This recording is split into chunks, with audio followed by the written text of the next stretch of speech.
Potassium বেড়ে যাওয়াটাকে আমরা ডাক্তারি ভাষায় হাইপারক্যালেমিয়া বলে থাকি এবং এই হাইপারক্যালেমিয়া কিন্তু সত্যি প্রচণ্ড ডেঞ্জারাস।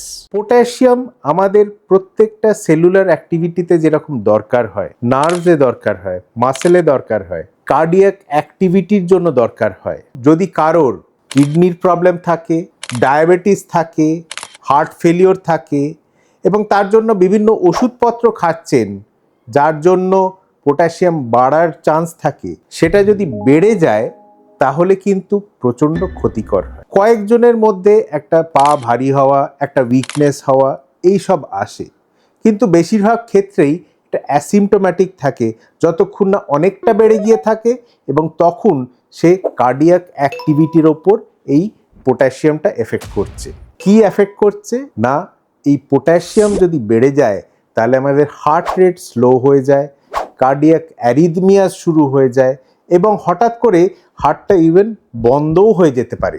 তাই পটাশিয়ামটা কিন্তু সাইলেন্টলি কিলার হতে পারে।